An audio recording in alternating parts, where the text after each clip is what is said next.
Бидний цус багаар богөртөөж газар нутаг хэсэг зарагдаж миний улсаас хайрын хүмүүс жаргалгай энийг тэрийг гэхээр бид бүгдээр мөхөж байна.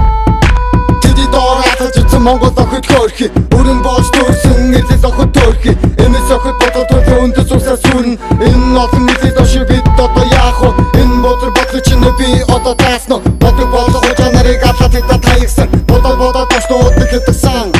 бошиндаа чинь очоод нэг сайхан сайхан энэ л гайтай их орон хожаанаар дүүрлээ энэ л хിവэр уутвал Монгол улс мэсүүлээ юу их хөрхөд биш ухаан байсан бол их орноо өмөрдөн игэл ардаа мартахгүй хөрхи цагт тулхад өнөө чөтөр хүмүүс энэ зөрги тэд төрхи тэмэр заяат Монгол чөтөр гэж бид хөрхи цагт тулхад өнөө чөтөр хүмүүс энэ зөрги тэд хөрхи тэмэр заяат Монгол чөтөр гэж бид хөрхи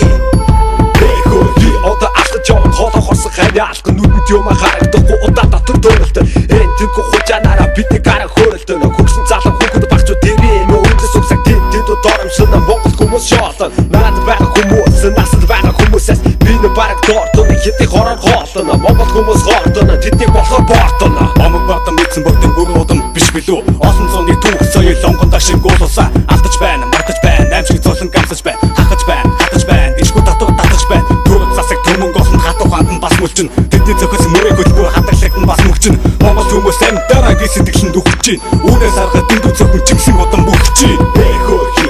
хөрхи цагт тулхад өнөө чөтөр хүмүүс энэ зөрги тэд төрхи тэмэр заяат Монгол чөтөр гэж бид хөрхи хэмжиг дохор гардуудаас лавдаг болоо ангүй дөрөв төчтэй сондоо ууралтныг госоо ангүй ээчтэй ядуу ата хараачтэй идэж мэдэж болно ингэж идэж болохгүй эрхийн мэдэж болно даварч болохгүй 76 7 амлаш нэг гэдэг уулз төрчдгийг дуулах болно үнэ үгээ сонс хүнээс үгүй цогтуудаа хэлээгүй нэр зааж чичээгүй бүх төгөр хаач ирээдүгөө хайж энэ л одон адаасан үр царгаа нууж өмхий хэтиг хөөгшүүж харин тэдэн дээр нь тэд хайсан гадар шороо октод миний хайсан хөрхи цагт тулхад өнөө чөтөр хүмүүс энэ зөрги тэд төрхи тэмэр заяат Монгол чөтөр гэж бид